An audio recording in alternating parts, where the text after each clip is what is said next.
तो दोस्तों welcome back. Day 9 अब तक का सफ़र याद करो।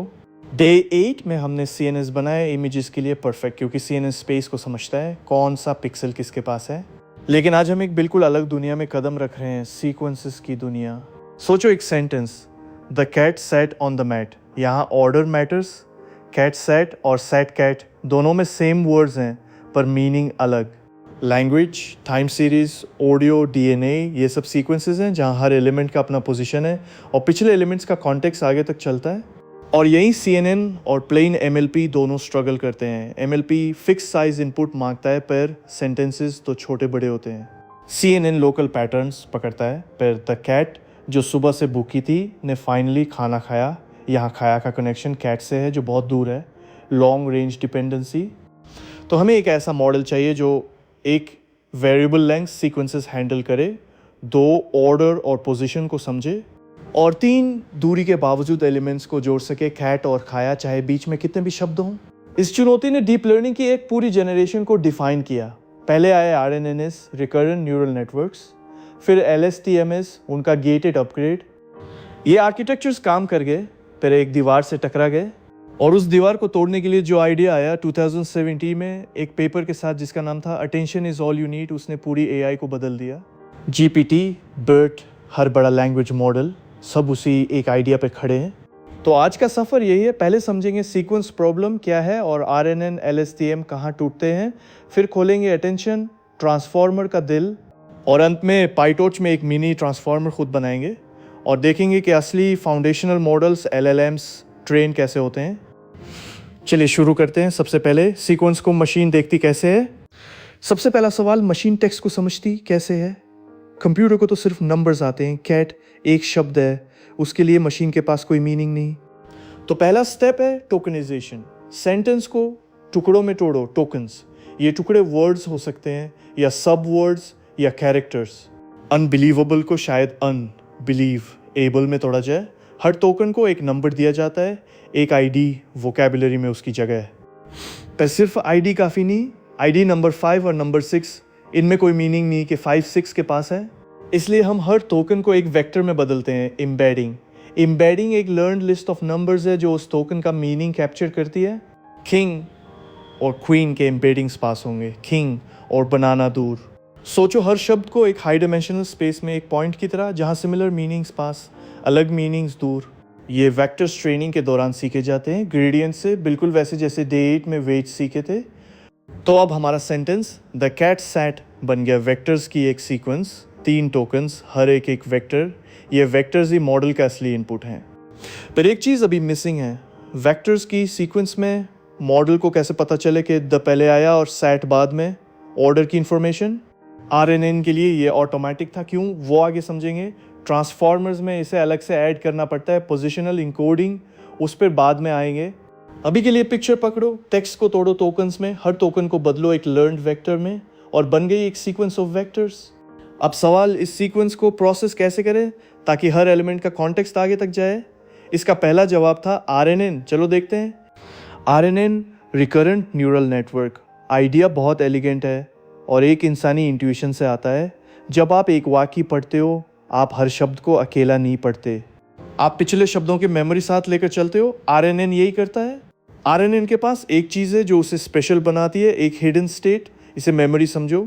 एक छोटा वेक्टर जो अभी तक जो देखा उसका निचोड़ रखता है। अब मैकेनिक्स, RNN सीक्वेंस को एक एक करके प्रोसेस करता है टाइम स्टेप के हिसाब से। हर स्टेप पर 2 चीज़ें अंदर जाती हैं, करंट टोकन का वेक्टर और पिछले स्टेप का हिडन स्टेट। ये दोनों मिलकर एक नया हिडन स्टेट बनाते हैं। फॉर्मूला, नया हिडन स्टेट इक्वल्स किसी फंक्शन ऑफ पुराना हिडन स्टेट और करंट इनपुट। सोचो स्टेप बाय स्टेप। दी अंदर आया, हिडन स्टेट खाली था, अब दी का निचोड़ आ गया। फिर कैट अंदर आया, RNN ने लिया कैट का वेक्टर और द वाला हिडन स्टेट, दोनों मिलाए और नया हिडन स्टेट बना जो अब द कैट को याद रखता है। फिर सैट, अब hidden state the cat sat जानता है। और यहाँ असली जादू है, सेम वेट्स हर स्टेप पर, वही एक छोटा नेटवर्क बार बार यूज़ होता है हर टाइम स्टेप के लिए। इसलिए रिकरेंट एक ही चीज़ रिपीट होती है। इसका मतलब RNN किसी भी लंबाई की सीक्वेंस हैंडल कर सकता है, चाहे 3 शब्द हो या 3000। वेट्स फिक्स्ड, सीक्वेंस वेरिएबल और वो हिडन स्टेट एक चलती फिरती मेमोरी हर नए शब्द के साथ अपडेट होती रहती है। इसे हम एक ऑर्ब की तरह देखेंगे जो चेन के हर नोड पर आगे बढ़ता है, थोड़ा थोड़ा बदलता हुआ। तो पिक्चर साफ है, एक लूप, एक हिडन स्टेट जो मेमोरी है, और सेम नेटवर्क जो हर स्टेप पर इनपुट और पुरानी मेमोरी को मिलाकर नई मेमोरी बनाता है। तो इस लूप को ठीक से समझने के लिए इसे अनरोल करना पड़ता है, टाइम में फैलाना। वहीं से आरएनएन की ताकत और उसकी सबसे बड़ी कमज़ोरी दोनों साफ होती हैं। चलो अनरोल करते हैं। आरएनएन का लूप देखने में सिंपल है, पर उसे समझने का बेस्ट तरीका है अनरोल करना। यानी उसे एक रिपीटिंग सेल को टाइम में फैला दो, एक कॉपी हर टाइम स्टेप के लिए। सोचो 3 शब्द, the cat sat. Unrolled RNN में 3 बॉक्सेस बन जाते हैं एक रो में। पहला बॉक्स द लेता है, उसका हिडन स्टेट दूसरे बॉक्स में जाता है जो कैट लेता है, उसका हिडन स्टेट तीसरे बॉक्स में जो सैट लेता है। एक चेन बाएं से दाएं, मेमोरी आगे बहती हुई। पर याद रखो, ये 3 अलग नेटवर्क्स नहीं हैं, ये एक ही नेटवर्क की 3 तस्वीरें हैं सेम वेट्स के साथ। अनरोलिंग सिर्फ समझने का तरीका है, असली में एक ही सेल रिपीट हो रहा है। अब ट्रेनिंग, आरएनएन को ट्रेन करने के लिए हम ग्रेडियंट चाहिए हर वेट का, और ग्रेडियंट निकालने के लिए बैकवर्ड चलना पड़ता है उस अनरोल्ड चेन पर आखिरी स्टेप से पहले स्टेप तक। इसका नाम है बैक प्रोपेगेशन थ्रू टाइम, बीपीटीटी। सोचो, सैट पर एक गलती हुई, लॉस बना, उस लॉस का ग्रेडियंट वापस बहता है सैट के बॉक्स से कैट के बॉक्स में, फिर द के बॉक्स में। हर स्टेप पर चेन रूल लगता है, डे 8 वाला रिवर्स मोड, बस अब टाइम के अक्रॉस। और यहीं एक गहरी बात छुपी है, क्योंकि सेम वेट्स हर स्टेप पर यूज़ होते हैं, उनका ग्रेडियंट हर टाइम स्टेप से आता है और सब जुड़ जाते हैं। चेन जितनी लंबी उतने ज़्यादा गुना ग्रेडियंट उतनी बार मल्टीप्लाई होता है वापस जाते हुए। और ये मल्टीप्लिकेशन यही आरएनएन की ताकत भी है और उसका जहर भी। अगर सीक्वेंस छोटी है सब ठीक, पर अगर सीक्वेंस लंबी है 100,000 स्टेप्स, तो ये बार बार गुना एक भयानक प्रॉब्लम पैदा करता है। उस प्रॉब्लम का नाम है वैनिशिंग ग्रेडियंट, और वही आरएनएन की सबसे बड़ी दीवार है। चलो उसे देखते हैं। वैनिशिंग ग्रेडियंट आरएनएन की सबसे फेमस बीमारी। चलो इंट्यूशन से समझते हैं, बिना भारी मैथ्स के। जब ग्रेडियंट बीपीटीटी में वापस बहता है आखिरी स्टेप से पहले स्टेप तक, हर स्टेप पर एक नंबर से मल्टीप्लाई होता है। अब सोचो वो नंबर 1 से छोटा है, मान लो 0.5। एक स्टेप पीछे मल्टीप्लाई बाई 0.5, 2 स्टेप 0.25, 10 स्टेप 0.001 से भी कम। 100 स्टेप पीछे ग्रेडियंट लगभग 0, गायब। इसका मतलब क्या है? इसका मतलब सीक्वेंस के शुरुआती शब्दों तक ग्रेडियंट पहुंचता ही नहीं, मॉडल उनसे सीख नहीं पाता। द कैट जो सुबह से भूखी थी ने फाइनली खाना खाया, यहाँ खाया को कैट से जोड़ने के लिए ग्रेडियंट को 10-15 स्टेप्स पीछे जाना होगा, पर तब तक वो वैनिश हो चुका होता है। तो आरएनएन थ्योरी में तो लंबी मेमोरी रख सकता है, प्रैक्टिस में शॉर्ट टर्म मेमोरी ही काम करती है। पास की चीज़ें याद, दूर की भूल। ये है वैनिशिंग ग्रेडियंट का असली दर्द। लॉन्ग रेंज डिपेंडेंसी सीख नहीं पाता। और इसका उल्टा भी होता है, अगर वो मल्टीप्लाई वाला नंबर 1 से बड़ा हो, मान लो 2, तो ग्रेडियंट बढ़ता जाता है 2, 4, 8, 16। 100 स्टेप पीछे एक एस्ट्रोनॉमिकल नंबर, ग्रेडियंट एक्सप्लोड कर जाता है, ट्रेनिंग एन में उड़ जाती है। इसे कहते हैं एक्सप्लोडिंग ग्रेडियंट। एक्सप्लोडिंग ग्रेडियंट का एक जुगाड़ है ग्रेडियंट क्लिपिंग, बड़ी वैल्यूज़ को काट दो। पर वैनिशिंग ग्रेडियंट वो असली छुपा दुश्मन है, क्योंकि वो चुपचाप सीखने को रोक देता है बिना कोई एरर दिए। ट्रेनिंग चलती रहती है, बस मॉडल दूर की चीज़ें कभी नहीं सीख पाता। तो सवाल बना, क्या कोई ऐसी आर्किटेक्चर हो सकती है जो ग्रेडियंट को लंबे रास्ते पर जिंदा रखे, जो मेमोरी को चुनकर रखे और चुनकर भूले? इसका जवाब था एक clever design, LSTM, long short term memory. चलो देखते हैं उसने इस दीवार को कैसे तोड़ा। LSTM, long short term memory, नाम थोड़ा कंट्रोडिक्टरी लगता है, पर आइडिया जीनियस है। LSTM ने एक नई चीज़ ऐड की जो सिंपल आरएनएन में नहीं थी, एक अलग protected memory lane, cell state. सोचो 2 पैरेलल रास्ते, एक हिडन स्टेट जैसा आरएनएन में था जो हर स्टेप पे काफ़ी बदलता है, और दूसरा सेल स्टेट एक कन्वेयर बेल्ट जैसा जो पूरी सीक्वेंस के अक्रॉस सीधा बहता है कम से कम बदलाव के साथ। यही कन्वेयर बेल्ट असली फिक्स है। वैनिशिंग ग्रेडियंट इसलिए होता था क्योंकि हर स्टेप पे ग्रेडियंट मल्टीप्लाई होकर छोटा हो जाता था, पर सेल स्टेट पर इंफॉर्मेशन मोस्टली ऐड होती है, मल्टीप्लाई नहीं, और एडिशन ग्रेडियंट को जिंदा रखती है। ग्रेडियंट उस बेल्ट पर लंबे रास्ते तक बिना गायब हुए बह सकता है, पर एक कन्वेयर बेल्ट जिस पे सब कुछ ऐड होता रहे वो भर जाएगा बेकार चीज़ों से। तो LSTM को ये कंट्रोल चाहिए, बेल्ट पर क्या ऐड हो, क्या हटाया जाए और क्या बाहर भेजा जाए, ये कंट्रोल करते हैं गेट्स। गेट एक छोटा न्यूरल नेटवर्क है जो एक नंबर निकालता है 0 से 1 के बीच, एक वाल्व की तरह। 0 मतलब बंद, कुछ मत जाने दो। 1 मतलब खुला, सब जाने दो। बीच की वैल्यू थोड़ा जाने दो। LSTM में 3 गेट्स हैं। फॉरगेट गेट, बेल्ट से पुरानी चीज़ें कितनी हटानी है। इनपुट गेट, नई चीज़ें कितनी ऐड करनी है। आउटपुट गेट, बेल्ट से बाहर हिडन स्टेट में कितना भेजना है। 3 वाल्व्स जो मेमोरी के बहाव को कंट्रोल करते हैं। तो पिक्चर एक सुरक्षित कन्वेयर बेल्ट, सेल स्टेट जिस पर 3 वाल्व्स लगे हैं। ग्रेडियंट उस बेल्ट पर दूर तक बह सकता है और मॉडल खुद सीखता है ट्रेनिंग से कि कब याद रखना है, कब भूलना है। चलो हर गेट को थोड़ा पास से देखते हैं क्योंकि यही LSTM का असली दिमाग है। चलो LSTM के 3 गेट्स को एक एक करके खोलते हैं। हर गेट एक वैल्व है 0 से 1 जो डिसाइड करता है कितनी इंफॉर्मेशन देगी। पहला फॉरगेट गेट, ये देखता है करंट इनपुट और पिछला हिडन स्टेट और सेल स्टेट उस कन्वेयर बेल्ट के हर नंबर के लिए एक वैल्व वैल्यू निकालता है। जहाँ वैल्व 0 के पास वो पुरानी मेमोरी बुला दी जाती है, जहाँ 1 के पास वो याद रखी जाती है। जैसे एक नया सब्जेक्ट सेंटेंस आया, LSTM पुराने सब्जेक्ट का जेंडर बुला सकता है फॉरगेट द ओल्ड क्योंकि नया आ गया।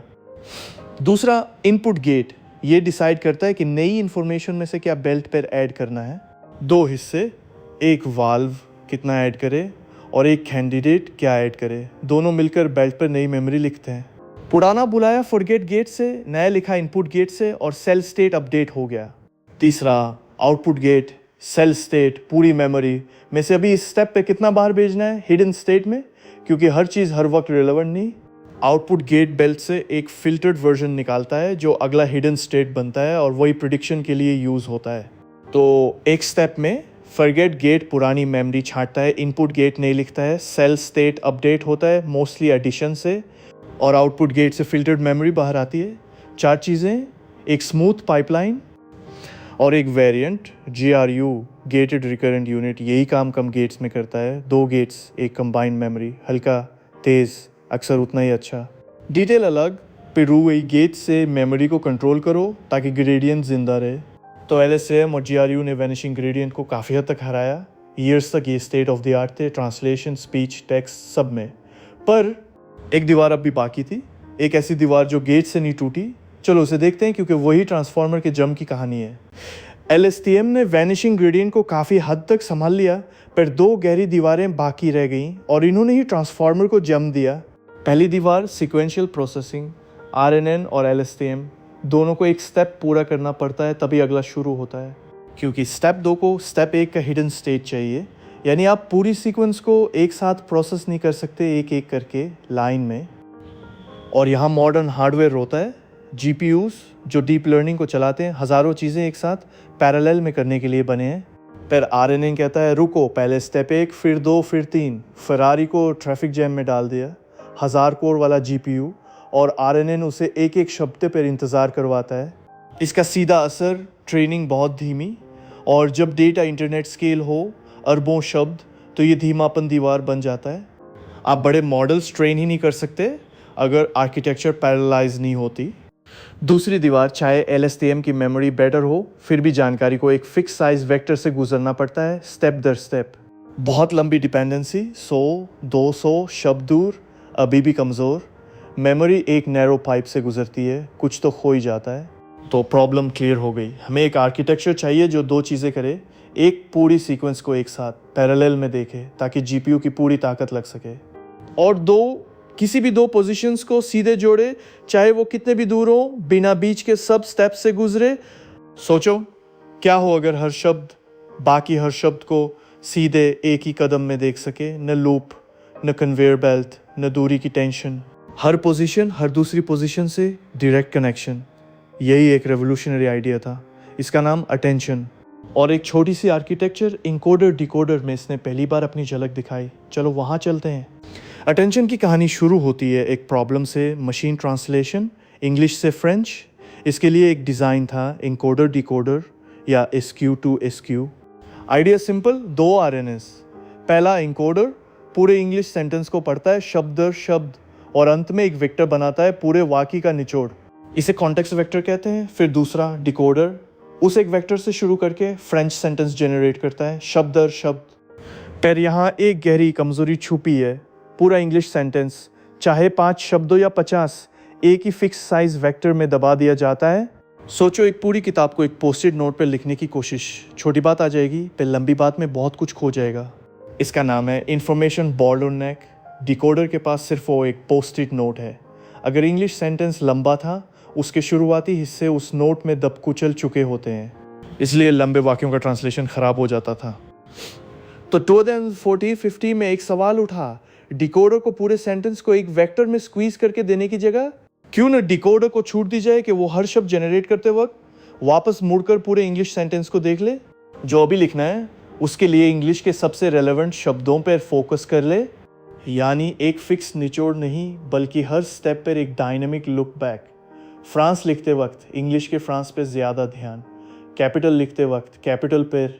हर आउटपुट शब्द के लिए इनपुट के अलग शब्दों को अलग इम्पोर्टेंस, अलग वेट। और बस यही था अटेंशन का बीज, एक मैकेनिज्म जो कहता है मत स्क्वीज करो, बल्कि हर वक्त पूरे इनपुट को देखो और चुनो कि किस पर ध्यान देना है। इस पहले वर्जन को कहते हैं बटन अटेंशन। चलो देखते हैं ये काम कैसे करता था, क्योंकि यही सीधा ट्रांसफार्मर तक ले जाता है। चलो अटेंशन की पहली शक्ल को समझते हैं बिना जारगोन के।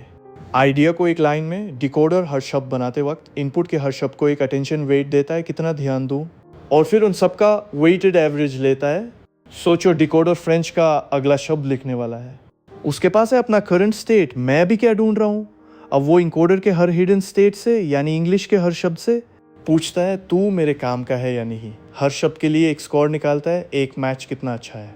फिर उन स्कोर्स को सॉफ्ट मैक्स से गुजारता है ताकि सब पॉजिटिव हो और जुड़कर एक बन जाए। अब ये बन गए अटेंशन वेट्स, एक डिस्ट्रीब्यूशन जो बताता है ध्यान कहाँ कहाँ कितना हो सकता है। 90% एक शब्द पर, थोड़ा थोड़ा बाकी पर। और आखिरी स्टेप, इन वेट्स से इनकोडर के सारे हिडन स्टेट्स का वेटेड सम, जिस पे ज़्यादा वेट उसका कंट्रीब्यूशन ज़्यादा। ये बन गए कस्टम कॉन्टेक्स्ट, सिर्फ इस एक आउटपुट शब्द के लिए ताज़ा बनाया हुआ। एक पोस्ट-इट नोट नहीं, हर शब्द के लिए एक नया फोकस समरी। और यहाँ एक खूबसूरत चीज़ होती है, अगर आप अटेंशन वेट्स को देखो, एक ग्रिड में कौन सा आउटपुट शब्द कौन से इनपुट शब्द को देख रहा है, तो अक्सर वो बिल्कुल समझदार दिखता है। ट्रांसलेशन में फ्रेंच फ्रांस, इंग्लिश फ्रांस पे चमकता है। मॉडल ने खुद बिना बताए अलाइनमेंट सीख लिया, इंटरप्रेटेबिलिटी मुफ्त में। तो अटेंशन ने बॉटलनेक तोड़ दिया। अब लंबे वाक्य भी ठीक ट्रांसलेट होते थे, क्योंकि डिकोडर पूरे इनपुट को डायनेमिकली देख सकता था। ये एक बड़ी जीत थी। पर अटेंशन अभी भी एक आरएन के ऊपर बैठा था। इनकोडर और डिकोडर दोनों आरएनएस थे, वही सीक्वेंशियल दिमापन। तो 2070 में कुछ रिसर्चर्स ने एक रेडिकल सवाल पूछा, अगर अटेंशन इतना पावरफुल है तो आरएनएन की ज़रूरत ही क्या है, क्यों ना अटेंशन कोई पूरी आर्किटेक्चर बना दें। उस पेपर का नाम था attention is all you need, और वही है हमारा अगला चैप्टर। चलो आरएनएन को अलविदा कहते हैं। चैप्टर 1 बंद करने से पहले पूरी कहानी एक सांस में, क्योंकि ये फाउंडेशन आगे सब कुछ समझने में काम आएगी। हमने शुरू किया सीक्वेंसेस से, टेक्स्ट, टाइम, ऑडियो, जहाँ ऑर्डर मैटर्स और कॉन्टेक्स्ट दूर तक जाता है।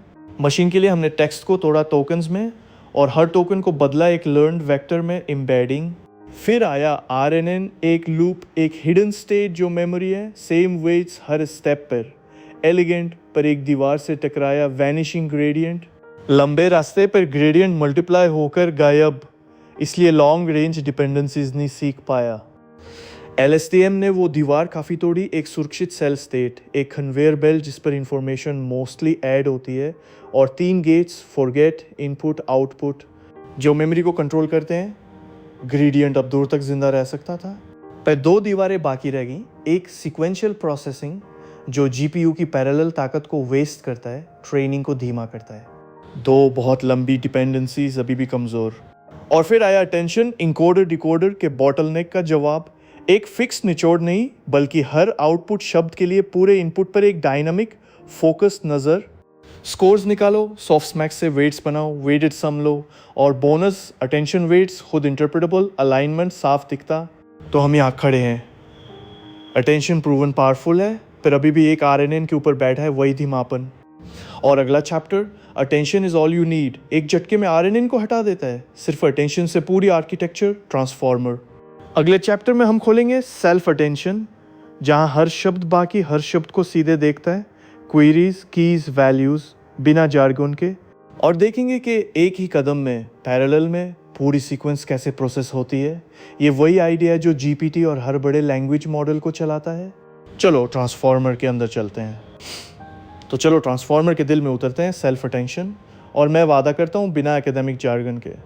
पहले इंट्यूशन, एक वाकई, the animal didn't cross the street because it was to tired. सवाल इट किसके लिए है, एनिमल के लिए या स्ट्रीट के लिए? इंसान तुरंत समझ जाता है एनिमल, क्योंकि टायर्ड होना एनिमल से जुड़ता है, पर मशीन के लिए इट को सही शब्द से जोड़ना यही तो असली चुनौती है। सेल्फ अटेंशन एग्जैक्टली यही करता है। जब मॉडल इट को प्रोसेस करता है, वो पूरे वाक्य के हर दूसरे शब्द को देखता है और पूछता है इनमें से कौन मेरा मतलब समझने में मदद करता है, और एनिमल पर सबसे ज़्यादा ध्यान देता है। हर शब्द बाकी हर शब्द को देखता है, सीधे एक ही कदम में। यही वो रेवोल्यूशन है। आरएनएन में इट को एनिमल से जोड़ने के लिए ग्रेडियंट को बीच के सारे शब्दों से गुजरना पड़ता, लंबा कमज़ोर रास्ता। सेल्फ अटेंशन में इट सीधे एनिमल को देखता है, दूरी 0, चाहे बीच में 10 शब्द हो या 100। और सबसे इम्पॉर्टेंट, ये सब शब्दों के लिए एक साथ होता है पैरेलल में। हर शब्द अपनी अटेंशन एक वक्त में कैलकुलेट करता है। कोई लूप नहीं, कोई लाइन में इंतज़ार नहीं, जीपीयू की पूरी ताकत लग जाती है। यही है वो दो दीवारें, लॉन्ग रेंज डिपेंडेंसी और सिक्वेंशियल धीमापन, दोनों एक साथ टूटी हुई। तो सेल्फ का मतलब क्या? सेल्फ अटेंशन इसलिए क्योंकि सीक्वेंस खुद अपने आप को देखती है, सेम सेंटेंस के शब्द आपस में। इनकोडर डिकोडर वाला अटेंशन दो अलग सीक्वेंसेस के बीच था, सेल्फ अटेंशन एक ही सीक्वेंस के अंदर। तो पिक्चर पकड़ो, हर शब्द बाकी हर शब्द को एक वेट देता है, कितना ध्यान दूं, और उन सब का वेटेड मिक्सचर बनाकर अपनी नई कॉन्टेक्स्ट रिच अंडरस्टैंडिंग बनाता है। पर ये वेट निकलता कैसे है मशीन? इसमें 3 मुख्य किरदार होते हैं, क्वेरी, की और वैल्यू। चलो तीनों को एक एक करके एक सिंपल एनालॉजी से समझते हैं। क्वेरी, की, वैल्यू, QKV, ये 3 शब्द ट्रांसफॉर्मर की सबसे इंपॉर्टेंट वोकैबुलरी हैं। चलो एक लाइब्रेरी की एनालॉजी से समझते हैं, फिर मैथ्स से जोड़ेंगे। सोचो आप लाइब्रेरी में हो एक सवाल लेकर। आपका सवाल वो है क्वेरी। मैं मशीन लर्निंग पे किताब ढूंढ रहा हूँ। अब हर किताब के स्पाइन पर एक लेबल है, वो है की। आप अपने सवाल क्वेरी को हर लेबल की से मिलाते हो। जिसका लेबल आपके सवाल से बेस्ट मैच करे, उस किताब का कंटेंट वैल्यू आप उठाते हो। सेल्फ अटेंशन में बिल्कुल यही, हर शब्द 3 वेक्टर्स बनाता है अपने एम्बेडिंग से, 3 अलग लर्नड वेट मैट्रिसेस से मल्टीप्लाई करके। क्वेरी, मैं क्या ढूंढ रहा हूँ, की, मेरे पास क्या ऑफर है, वैल्यू, मेरी एक्चुअल इन्फॉर्मेशन। तो इट का क्वेरी कहता है मैं एक नाउन ढूंढ रहा हूँ जो टायर्ड हो सकती है, और एनिमल का की कहता है मैं एक एनिमल हूँ। ये क्वेरी और की अच्छे से मैच करती है, हाई स्कोर। तो इट पर अटेंशन एनिमल के वैल्यू को ज़्यादा उठाता है। ध्यान दो, 3 अलग रोल्स, एक ही शब्द पे 3 अलग अवतार। क्वेरी जब वो पूछने वाला है, की जब वो पूछा जा रहा है, वैल्यू जब उसकी इंफॉर्मेशन ली जा रही है, और ये 3 weight matrices WQ, WK, WV training से सीखे जाते हैं। मॉडल खुद तय करता है कि किस चीज़ को क्वेरी की वैल्यू बनाना है। तो हर शब्द के लिए 3 वेक्टर्स। अब अटेंशन का पूरा काम 3 स्टेप्स है। एक, हर क्वेरी को हर की से मिलाओ, स्कोर्स निकालो। 2, उन स्कोर्स को सॉफ्टमैक्स से वेट्स बनाओ। 3, उन वेट्स से वैल्यूज़ का वेटेड सम लो। बस यही सेल्फ अटेंशन है। सोचो इसे एक सॉफ्ट लर्न लुकअप की तरह, एक डिक्शनरी जहां मैच एग्जैक्ट नहीं, कितना सिमिलर होता है, और आप सबसे थोड़ा थोड़ा उठाते हो मैच के हिसाब से। अब इन 3 स्टेप्स को एक एलिगेंट फॉर्मूला में डालते हैं, वही famous attention is all you need वाला इक्वेशन। चलो देखते हैं टुकड़े टुकड़े। तो वो formula, attention equal softmax of QK transpose upon root DK times V। दिखने में डरावना, पर हम अभी देखेंगे कि हर टुकड़ा वही 3 स्टेप्स हैं जो अभी समझे। पहला टुकड़ा Q टाइम्स K ट्रांसपोज। ये क्या है? ये हर क्वेरी का हर की के साथ डॉट प्रोडक्ट है, और डॉट प्रोडक्ट 2 वेक्टर्स का बताता है कि वो कितने सिमिलर हैं, एक ही डायरेक्शन में कितने पॉइंट करते हैं। ज़्यादा डॉट प्रोडक्ट मतलब ज़्यादा मैच। तो QK ट्रांसपोज एक पूरी ग्रिड बनाता है, हर शब्द का हर दूसरे शब्द के साथ मैच स्कोर। इसे अटेंशन स्कोर्स कहते हैं। सोचो एक टेबल, रोज क्वेरीज, कॉलम्स कीज। सेल में उस क्वेरी और उस की का मैच, इट की रो में, एनिमल के कॉलम में एक बड़ा नंबर। यही वो रॉ एफिनिटी है। दूसरा टुकड़ा, अपॉन रूट DK, यानी उस स्कोर को डिवाइड करो की वेक्टर की डायमेंशन के स्क्वायर रूट से। ये एक स्केलिंग है, इसे अभी के लिए नंबर्स को संभाल में रखने वाला समझ लो। इसकी असली वजह आगे समझाऊंगा, क्योंकि वही एक गहरी बात है। तीसरा, सॉफ्टमैक्स। उस स्केल स्कोर्स की हर रो को सॉफ्टमैक्स से गुजारो। सॉफ्ट मैक्स सबको पॉजिटिव बनाता है और एक रो का सम एक कर देता है। अब हर रो एक प्रोबेबिलिटी डिस्ट्रीब्यूशन है। अटेंशन वेट्स इट की रो शायद 70% एनिमल, थोड़ा थोड़ा बाकी पर। ये बताता है ध्यान कहाँ कितना। और आखिरी टाइम्स वी, इन अटेंशन वेट से सारे वैल्यू वेक्टर्स का वेटेड सम लो, जिस पर ज़्यादा वेट उसका वैल्यू ज़्यादा। हर शब्द के लिए एक नया वेक्टर निकलता है जो अब उसके कॉन्टेक्स्ट का निचोड़ है, सबसे रेलेवेंट शब्दों से भरा हुआ। इट का नया वेक्टर अब एनिमल की जानकारी अपने अंदर रखता है। तो पूरा फॉर्मूला एक लाइन में, हर क्वेरी को हर की से मिलाओ, स्केल करो, सॉफ्ट मैक्स से वेट्स बनाओ और वैल्यूज़ का वेटेड सम लो। 3 स्टेप्स, एक इक्वेशन। और ख़ूबसूरती, ये सब मैट्रिक्स मल्टीप्लिकेशंस हैं। जीपीयू इन्हें पलक चिपकते में पूरी सीक्वेंस के लिए एक साथ कर लेता है, पैरेलल तेज़। अब वो स्केलिंग वाली बात, रूट डी के, उस पर वापस आते हैं क्योंकि वही एक छोटी सी डिटेल बड़े मॉडल्स को स्टेबल रखती है। तो वो छोटी सी डिटेल रूट डी के से डिवाइड करना क्यों, ये एक गहरी प्रैक्टिकल वजह है जो बड़े मॉडल्स को ज़िंदा रखती है। याद करो, अटेंशन स्कोर एक डॉट प्रोडक्ट है 2 वेक्टर्स का। अब अगर वो वेक्टर्स लंबे हैं यानी उनकी डायमेंशन डी के बड़ी है, मान लो 5 on 12, तो डॉट प्रोडक्ट बहुत सारे नंबर्स का सम होता है। और ज़्यादा नंबर्स जोड़ो तो रिजल्ट की मैग्नीट्यूड बड़ी हो सकती है, बड़े बिखरे हुए स्कोर्स। अब problem soft max. Soft max में अगर एक स्कोर बाकी से बहुत बड़ा हो तो सॉफ्ट मैक्स लगभग सारा वेट उसी एक पे डाल देता है, बाकी सब लगभग 0। डिस्ट्रीब्यूशन पीकी हो जाता है, एक शब्द पर सब ध्यान, बाकी बिल्कुल इग्नोर। और जब सॉफ्ट मैक्स इतना शार्प हो जाता है, उसका ग्रेडियंट बहुत छोटा हो जाता है, लगभग फ्लैट, यानी ट्रेनिंग अटक जाती है, सीखना रुक जाता है।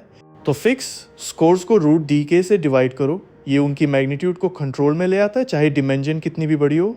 अब सॉफ्ट मैक्स स्मूथ रहता है, ग्रेडियंट हेल्थी रहता है और मॉडल ठीक से सीखता है।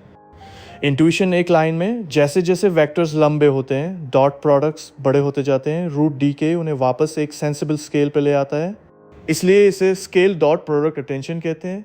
छोटी सी डिवीजन पर इसके बिना बड़े ट्रांसफॉर्मर ट्रेनिंग न होते। और ध्यान दो, ये एक रिकरिंग थीम है डीप लर्निंग में। अक्सर आर्किटेक्चर की सबसे इंपॉर्टेंट डिटेल कोई फ्लैशी आइडिया नहीं, बल्कि एक छोटा सा न्यूमेरिकल ट्रिक होता है जो चीज़ों को स्टेबल रखता है, जैसे डे 8 में एडम का रूट वी या ग्रेडियंट क्लिपिंग। Details matter. तो अब हमारे पास पूरी स्केल डॉट प्रोडक्ट अटेंशन है, QKV, score, scale, soft max, weighted sum. पर असली ट्रांसफॉर्मर इसमें एक और जीनियस लेयर जोड़ता है। एक अटेंशन सर काफ़ी नहीं, कई सर चाहिए, हर एक अलग चीज़ पर ध्यान देता हुआ। इसको कहते हैं मल्टी हेड अटेंशन। चलो देखते हैं।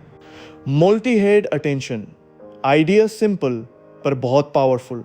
एक अटेंशन कैलकुलेशन, जिसे हम हेड कहते हैं, एक तरह का रिलेशनशिप पकड़ता है। पर भाषा में तो कई तरह के रिलेशनशिप्स होते हैं एक साथ।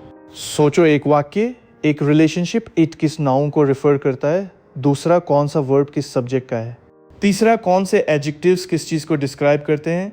एक अकेला अटेंशन हेड ये सब एक साथ अच्छे से नहीं पकड़ सकता। तो ट्रांसफॉर्मर कई हेड्स यूज़ करता है, मान लो 8, हर एक अपने अलग WQ, WK, WV के साथ। हर हेड अपनी अलग क्वेरी की वैल्यू बनाता है और अपनी अलग अटेंशन कैलकुलेट करता है। एक हेड शायद ग्रामर पर फोकस करे, दूसरा मीनिंग पर, तीसरा डिस्टेंट रेफरेंसेस पर। हर एक अपने लेंस से सीक्वेंस को देखता है, फिर उन सब हेड्स के आउटपुट्स को जोड़कर कंकैटिनेट करके एक फाइनल लीनियर लेयर से गुजारा जाता है जो उन्हें वापस एक वेक्टर में मिलाता है। तो हर शब्द को एक साथ कई अलग अलग एंगल से देखा गया और उन सब नज़रियों को एक रिच अंडरस्टैंडिंग में मिला दिया गया। और एक स्मार्ट इंजीनियरिंग डिटेल, हेड्स की डिमेंशन छोटी रखी जाती है। अगर मॉडल की डिमेंशन 5 on 12 है और 8 हेड्स हैं, तो हर हेड 64 डिमेंशनल काम करता है। 8 हेड्स टाइम्स 64 वापस 512, यानी मल्टी हेड लगभग उतना ही कंप्यूट लेता है जितना एक बड़ा सिंगल हेड पर कई पर्सपेक्टिव्स मुफ्त में। सोचो, एक टीम ऑफ एक्सपर्ट्स, हर एक अपनी स्पेशलिटी से एक डॉक्यूमेंट पढ़ता है, एक ग्रामर देखता है, एक टोन, एक फैक्ट्स, और फिर सब अपनी अपनी नोट्स मिलाते हैं, एक अकेले रीडर से बेहतर। और खूबसूरती, कौन सा हेड क्या देखेगा ये पहले से डिसाइड नहीं किया जाता। मॉडल खुद ट्रेनिंग से सीखता है कि हर हेड को किस रिलेशनशिप पर स्पेशलाइज करना है। तो अब हमारे पास है स्केल डॉट प्रोडक्ट अटेंशन, कई हेड्स में हर एक अलग पर्सपेक्टिव। ये ट्रांसफॉर्मर का कोर इंजन है। पर एक गहरी प्रॉब्लम अभी बाकी है। अटेंशन हर शब्द को हर दूसरे शब्द से जोड़ता है, पर उसे ऑर्डर का बिल्कुल पता नहीं। कैट सेट और सेट कैट अटेंशन के लिए सेम, ये खतरनाक है। इसका जवाब पोजिशनल इनकोडिंग। चलो, पोजिशनल इनकोडिंग ये एक सटल पर ज़रूरी प्रॉब्लम सॉल्व करता है। सोचो, सेल्फ अटेंशन हर शब्द को हर दूसरे शब्द से जोड़ता है वेट्स के थ्रू, पर उन वेट्स में ऑर्डर की कोई जानकारी नहीं। यानी अगर आप वाक्य के शब्दों को फेंक कर शफल कर दो, अटेंशन का आउटपुट हर शब्द के लिए सेम रहेगा। अटेंशन के लिए सीक्वेंस एक बैग ऑफ वर्ड्स है, सिर्फ एक ढेर बिना ऑर्डर के, पर भाषा में ऑर्डर सब कुछ है। डॉग बाइट्स मैन और मैन बाइट्स डॉग, ज़मीन आसमान का अंतर। आरएनएन के पास ये प्रॉब्लम नहीं थी, वो शब्दों को एक एक करके ऑर्डर में प्रोसेस करता था, तो ऑर्डर ऑटोमेटिकली अंदर था। पर अटेंशन ने वो सिक्वेंशियल प्रोसेसिंग छोड़ दी पैरेलल स्पीड के लिए, तो ऑर्डर की जानकारी खो गई, उसे वापस लाना पड़ेगा। सोल्यूशन, हर पोजीशन के लिए एक यूनिक वेक्टर, पोजिशनल इनकोडिंग, जिसे हम टोकन के एम्बेडिंग में जोड़ देते हैं अंदर जाने से पहले। पोजीशन 1 का अपना सिग्नेचर वेक्टर, पोजीशन 2 का अपना, और आगे। अब हर शब्द के वेक्टर में मैं कौन हूँ के साथ मैं कहाँ हूँ भी है। ओरिजिनल पेपर में ये वेक्टर्स साइन और कोसाइन वेव से बनाए गए थे अलग अलग फ्रीक्वेंसीज पर। इसकी खूबी, मॉडल रिलेटिव पोजीशन समझ सकता है और ट्रेनिंग से लंबी सीक्वेंसेस पर भी जनरलाइज कर सकता है। आज के मॉडल्स इसे लर्न बनाते हैं बस एक और एम्बेडिंग टेबल पोजीशंस के लिए। सोचो, हर सीट को एक नंबर दिया और वो नंबर सीट पर बैठे इंसान के साथ जोड़ दिया। अब भीड़ में भी पता है कौन कहाँ बैठा है, चाहे सब एक साथ देखे जाएं। डिटेल अलग हो सकती है, साइन वेव्स या लर्नड, पर आइडिया वही। पोजीशन की जानकारी को एक्सप्लिसिटली वेक्टर में डालो, क्योंकि अटेंशन खुद से ऑर्डर नहीं जानती। तो अब सारे टुकड़े तैयार हैं, embeddings plus position, multi head, self attention, scaling. अब इन्हें एक पूरी दोहराने योग्य यूनिट में जोड़ते हैं, ट्रांसफॉर्मर ब्लॉक। यही वो बिल्डिंग ब्लॉक है जिसे ऊपर ऊपर स्टैक करके जीपीटी जैसे विराट मॉडल्स बनते हैं। चलो उसे बनाते हैं। ट्रांसफॉर्मर ब्लॉक वो बिल्डिंग ब्लॉक जिसे स्टैक करके पूरे ट्रांसफॉर्मर्स बनते हैं। इसमें मल्टी हेड अटेंशन के अलावा 3 और चीज़ें हैं, और तीनों ज़रूरी हैं। पहला, अटेंशन के बाद एक फीड फॉरवर्ड नेटवर्क, हर शब्द के वेक्टर को अलग अलग एक छोटे एमएलपी से गुजारा जाता है, 2 लीनियर लेयर्स, बीच में एक नॉन लीनियरिटी। अटेंशन ने शब्दों को मिलाया, इंफॉर्मेशन शेयर की। अब फीड फॉरवर्ड हर शब्द के अंदर उस मिली जुली जानकारी को प्रोसेस करता है, गहरा करता है। Attention equals communication, feed forward equals computation, दोनों मिलकर एक ब्लॉक। दूसरा, रेजिडुअल कनेक्शंस, हर सब लेयर का आउटपुट उसके इनपुट के साथ जोड़ दिया जाता है, यानी अटेंशन का आउटपुट प्लस अटेंशन का इनपुट। याद है डे 8 का वैनिशिंग ग्रेडियंट। ये रेजिडुअल एक शॉर्टकट ग्रेडियंट को सीधे पीछे बहने देता है, चाहे कितनी भी लेयर्स हो। इसलिए ट्रांसफॉर्मर्स इतनी गहरी हो सकती हैं, डजन्स ऑफ लेयर्स, बिना ग्रेडियंट खोए। तीसरा, लेयर नॉर्मलाइजेशन, हर सब लेयर के आसपास वेक्टर्स को नॉर्मलाइज किया जाता है, उनकी वैल्यूज़ को एक हेल्थी रेंज में लाया जाता है। ये ट्रेनिंग को स्टेबल और तेज़ रखता है। बड़े मॉडल्स बिना लेयर नॉर्म के ट्रेनिंग में बिखर जाते हैं। तो एक ट्रांसफॉर्मर ब्लॉक पूरा इनपुट आता है, मल्टी हेड अटेंशन से गुजरता है, रेजिडुअल और लेयर नॉर्म लगता है, फिर फीड फॉरवर्ड से गुजरता है, फिर दोबारा रेजिडुअल और लेयर नॉर्म। बस यही एक ब्लॉक है, अंदर जैसा वेक्टर वैसा ही शेप का बाहर, बस अब कॉन्टेक्स्ट से भरा हुआ। और यही बात इसे इतना स्केलेबल बनाती है, क्योंकि इनपुट और आउटपुट का शेप सेम है। आप इन ब्लॉक्स को एक के ऊपर एक जितना चाहो स्टैक कर सकते हो। 2 ब्लॉक्स 12 या 76 जैसे जीपीटी में, हर ब्लॉक सीक्वेंस की अंडरस्टैंडिंग को थोड़ा और गहरा करता है। सोचो, पहला ब्लॉक शब्दों के लोकल रिलेशनशिप्स पकड़ता है, अगला थोड़ा बड़ा कॉन्टेक्स्ट, ऊपर वाले ब्लॉक पूरे डॉक्यूमेंट का एब्स्ट्रैक्ट मीनिंग। बिल्कुल डे 8 के CNN की हायरार्की जैसा, फिर यहाँ सीक्वेंसेस के लिए। अब एक आखिरी डिस्टिंक्शन समझना ज़रूरी है, इनकोडर और डिकोडर का फ़र्क और वो मास्किंग वाली ट्रिक जो जीपीटी को टेक्स्ट लिखने देती है। चलो अब एक ज़रूरी डिस्टिंक्शन, इनकोडर और डिकोडर। ओरिजिनल ट्रांसफॉर्मर जो ट्रांसलेशन के लिए था, दोनों रखता था, पर आज के बड़े लैंग्वेज मॉडल्स जीपीटी सिर्फ डिकोडर यूज़ करते हैं। चलो फ़र्क समझते हैं। इनकोडर का काम पूरे इनपुट को समझना, इसमें हर शब्द पूरे वाक्य को देख सकता है, आगे भी पीछे भी, क्योंकि समझने के लिए पूरा कॉन्टेक्स्ट चाहिए। बर्ड जैसे मॉडल्स इसी तरह काम करते हैं, बी डायरेक्शनल, दोनों तरफ देखते हुए। डिकोडर का काम टेक्स्ट जनरेट करना, एक शब्द एक वक्त पर, और यहाँ एक गहरी पाबंदी है, जब डिकोडर अगला शब्द प्रिडिक्ट कर रहा है, वो भविष्य के शब्दों को नहीं देख सकता, क्योंकि वो अभी बने ही नहीं। सोचो, अगर एग्जाम में आंसर लिखते वक्त आपको आगे का आंसर पहले से दिख जाए तो सीखना बेकार, मॉडल चीटिंग करेगा, बस अगला शब्द कॉपी करेगा। इसका सोल्यूशन, मास्क्ड अटेंशन।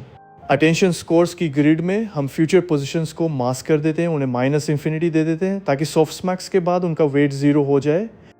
अब हर शब्द सिर्फ अपने से पहले वाले शब्दों को देख सकता है। इसे कॉजल मास्किंग कहते हैं, कॉज पहले, इफेक्ट बाद में। और यही एक छोटी सी ट्रिक जीपीटी को इतना पावरफुल बनाती है। ट्रेनिंग के दौरान मॉडल एक ही वाक्य पर हर पोजीशन के लिए एक साथ अगला शब्द क्या है प्रिडिक्ट करना सीखता है, पर हर पोजीशन सिर्फ अपने पास्ट को देखकर। एक ही फॉरवर्ड पास में पूरे वाक्य से हज़ारों प्रिडिक्शंस, मैसिवली पैरेलल ट्रेनिंग। तो इन्फरेंस के वक्त जीपीटी एक प्रॉम्प्ट लेता है, अगला शब्द प्रिडिक्ट करता है, उसे जोड़ता है, फिर अगला, एक एक शब्द अपने आप को वापस फीड करता हुआ। इसलिए इसे ऑटो रिग्रेसिव कहते हैं, अपने आउटपुट से आगे बढ़ता हुआ। तो इनकोडर समझने के लिए दोनों तरफ देखता, डिकोडर लिखने के लिए सिर्फ पीछे देखता मास्किंग से। जीपीटी डिकोडर ओनली है, इसलिए वो इतना अच्छा टेक्स्ट जनरेटेड है। अब हमारे पास पूरी आर्किटेक्चर की तस्वीर है। चलो चैप्टर 2 को समेट कर पूरे ट्रांसफार्मर को एक नज़र में देखते हैं और फिर इसे पाइटॉर्च में बनाने चलते हैं। चैप्टर 2 को एक सांस में समेट लेते हैं क्योंकि ये आज का सबसे इम्पॉर्टेंट आइडिया था और अगला चैप्टर इसी को कोड में बदलेगा। हमने शुरू किया सेल्फ अटेंशन से। हर शब्द बाकी हर शब्द को सीधे देखता है एक ही कदम में। लॉन्ग रेंज डिपेंडेंसी और सिक्वेंशियल धीमापन, दोनों दीवारें एक साथ टूटती हैं। फिर आए 3 किरदार, क्वेरी, की, वैल्यू। क्वेरी पूछता है, की जवाब देता है, वैल्यू इन्फॉर्मेशन लाता है। क्वेरी को हर की से मिलाओ, डॉट प्रोडक्ट स्कोर्स निकालो। रूट डीके से स्केल करो ताकि सॉफ्टमैक्स स्टेबल रहे। सॉफ्टमैक्स से अटेंशन वेट्स बनाओ और वैल्यूज़ का वेटेड सम लो। यही स्केल डॉट प्रोडक्ट अटेंशन है पूरा एक फॉर्मूला में। फिर मल्टी हेड, एक नहीं कई अटेंशन हेड्स, हर एक अलग रिलेशनशिप पर फोकस करता हुआ। ग्रामर, मीनिंग, रेफरेंसेस और सब मिलकर एक रिच अंडरस्टैंडिंग। पोजिशनल इनकोडिंग, क्योंकि अटेंशन खुद ऑर्डर नहीं जानती, हमने हर पोजीशन का सिग्नेचर वेक्टर अंदर डाला। और फिर पूरा ट्रांसफार्मर ब्लॉक, अटेंशन से कम्युनिकेशन, फीड फॉरवर्ड से कंप्यूटेशन, रेजिडुअल कनेक्शन से ग्रेडियंट को जिंदा रखना, लेयर नॉर्म से स्टेबिलिटी। इन ब्लॉक्स को स्टैक करो एक के ऊपर एक और अंडरस्टैंडिंग गहरी होती जाती है। और आखिर में इनकोडर समझने के लिए दोनों तरफ देखता, डिकोडर लिखने के लिए मास्किंग से सिर्फ पीछे देखता। जीपीटी डिकोडर ओनली है, इसीलिए वो अगला शब्द प्रिडिक्ट करके एक एक करके पूरा टेक्स्ट लिख सकता है। तो सोचो हम कितनी दूर आ गए। आरएनएन के एक धीमे भूलने वाले लूप से एक ऐसी आर्किटेक्चर तक जो पूरी सीक्वेंस को एक साथ देखती है, किसी भी दूरी को सीधे जोड़ती है और जीपीयू पर मैसिवली पैरेलल ट्रेन होती है। यही वो नींव है जिस पर जीपीटी, क्लॉड, हर बड़ा फाउंडेशनल मॉडल खड़ा है। पर एक आर्किटेक्चर समझना एक बात है, उसे बनाना और ट्रेन करना दूसरी। अगले चैप्टर में हम पाइटॉर्च खोलेंगे, एक मिनी ट्रांसफार्मर ब्लॉक खुद लिखेंगे और फिर सबसे गहरी बात देखेंगे कि असली फाउंडेशनल मॉडल्स जो अरबों शब्दों पर ट्रेन होते हैं उनका प्री ट्रेनिंग लूप कैसा होता है। Distributed training, data curation, multi node setups, theory से ज़मीन पर। चलो कोड करते हैं। तो चैप्टर 3 थ्योरी से ज़मीन पर। अब तक हमने ट्रांसफार्मर को समझा, अब उसे पाइटॉर्च में बनाएंगे अपने हाथ से और फिर सबसे गहरी बात देखेंगे कि असली फाउंडेशनल मॉडल्स जो अरबों शब्दों पर ट्रेन होते हैं उनका इंजन कैसा होता है।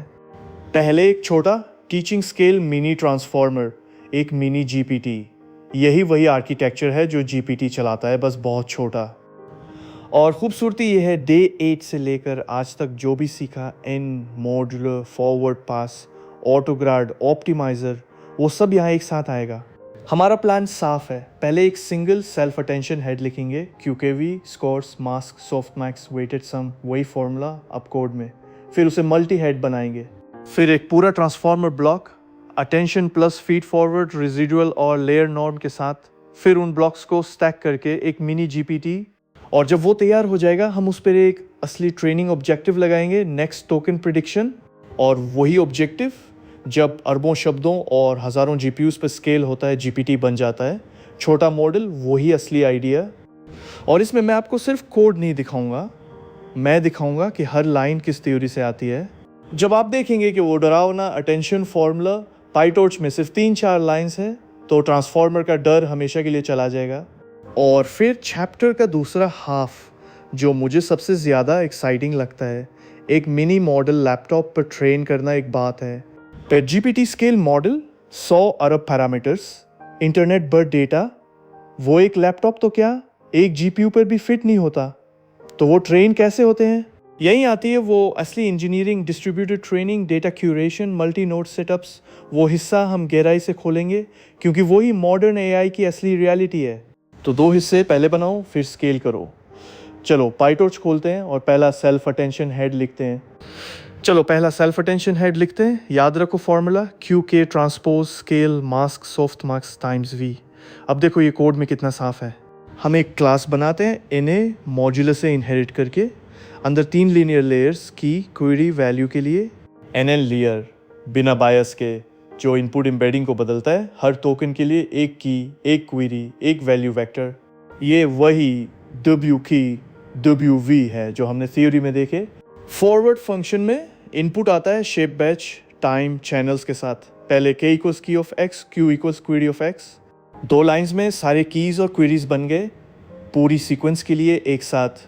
अब scores v equals q times k transpose, पर ट्रांसपोज सिर्फ आखिरी 2 डिमेंशंस पर ताकि हर क्वेरी हर की से मिले, और साथ में scale divide by root of head size. वही रूट डी के जो सोफ्टमैक्स को स्टेबल रखता है। एक लाइन स्कोर्स तैयार। अब मास्किंग, क्योंकि ये डिकोडर हेड है जीपीटी जैसा, हम एक लोअर ट्रायंगुलर मैट्रिक्स बनाते हैं टॉर्च डॉट ट्रिल, और जहाँ फ्यूचर है वहाँ स्कोर्स को -इन्फिनिटी कर देते हैं मास्क्ड फिल से। अब हर टोकन सिर्फ अपने पास को देख सकता है एक लाइन में कॉजल मास्किंग। फिर सॉफ्टमैक्स एफ डॉट सॉफ्टमैक्स आखिरी डिमेंशन पर स्कोर्स बन गए अटेंशन वेट्स, हर रो का सम 1, और आखिर output equals V times V.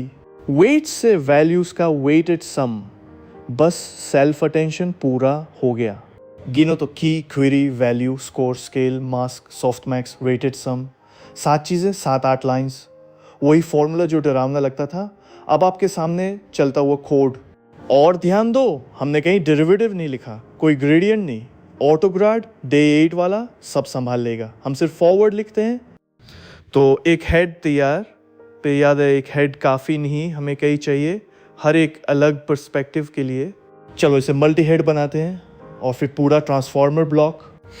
अब एक हेड से मल्टी हेड। आइडिया सिंपल, कई हेड्स को पैरेलल में चलाओ फिर उनके आउटपुट्स जोड़ो। हम एक मल्टी हेड क्लास बनाते हैं, अंदर एन मॉड्यूलिस्ट जिसमें कई हेड ऑब्जेक्ट्स, मान लो 8। फॉरवर्ड में हर हेड को इनपुट दो, उनके आउटपुट्स को टॉर्च डॉट कैट से कंकैटिनेट करो आखिरी डायमेंशन पर। फिर एक फाइनल लीनियर लेयर प्रोजेक्शन जो उन जुड़े आउटपुट्स को वापस मॉडल की डायमेंशन में मिलाता है। 2-3 लाइंस में मल्टी हेड तैयार, हर हेड अपना अलग पर्सपेक्टिव, सब जुड़े और मिले। अब फीड फॉरवर्ड नेटवर्क, एक छोटी क्लास एनएनएससीशियल में एक लीनियर जो डिमेंशन को बड़ा करता है 4 गुना, एक रिल्यू नॉन लीनियरिटी, और एक लीनियर जो वापस छोटा करता है। अटेंशन ने शब्दों को मिलाया, फीड फॉरवर्ड हर शब्द के अंदर उस जानकारी को प्रोसेस करता है। कम्युनिकेशन फिर कंप्यूटेशन। अब पूरा ट्रांसफॉर्मर ब्लॉक, एक ब्लॉक क्लास अंदर एक मल्टी हेड अटेंशन, एक फीड फॉरवर्ड और 2 लेयर नॉर्म्स फॉरवर्ड में। और यहाँ ध्यान दो x equal x plus attention of layer norm of x, देखा वो x प्लस यही रेजिड्यूल कनेक्शन है। और लेयर नॉर्म अटेंशन से पहले लगता है, इसे प्री नॉर्म कहते हैं आज का स्टैंडर्ड, क्योंकि ये ट्रेनिंग को और स्टेबल बनाता है। फिर दूसरी line x equal x plus feed forward of layer norm of x, वही पैटर्न नॉर्मलाइज, सब लेयर और रेजिडुअल से जोड़ो। 2 लाइंस में पूरा ब्लॉक, अटेंशन फीड फॉरवर्ड दोनों रेजिडुअल और लेयर नॉर्म के साथ। वही स्ट्रक्चर जो थ्योरी में देखा, अब 2 साफ लाइंस में। और अब जादू, क्योंकि ब्लॉक का इनपुट और आउटपुट सेम शेप के हैं, हम इन्हें स्टैक कर सकते हैं। एन सिकल में मान लो 4 या 6 ब्लॉक्स एक के ऊपर एक, और बस हमने एक डीप ट्रांसफॉर्मर बना लिया जिसमें हर लेयर अंडरस्टैंडिंग को गहरा करती है। तो अभी तक head, multi head, feed forward, block और उनका स्टैक, सारे टुकड़े तैयार। अब इन्हें एक पूरे मिनी जीपीटी में जोड़ते हैं, एम्बेडिंग्स, पोजीशंस, ब्लॉक्स और एक फाइनल लेयर जो अगला शब्द प्रिडिक्ट करे। चलो असेंबल करते हैं। अब पूरा मिनी जीपीटी असेंबल करते हैं, सारे टुकड़े तैयार है, बस उन्हें एक मॉडल में जोड़ना है। एक क्लास मिनी जीपीटी इनएन मॉड्यूलर से, अंदर पहला एक टोकन एम्बेडिंग टेबल इनएन एम्बेडिंग जो हर टोकन आईडी को एक वेक्टर देता है। दूसरा एक पोजीशन एम्बेडिंग टेबल, हर पोजीशन के लिए एक वेक्टर, वही positional encoding learned version.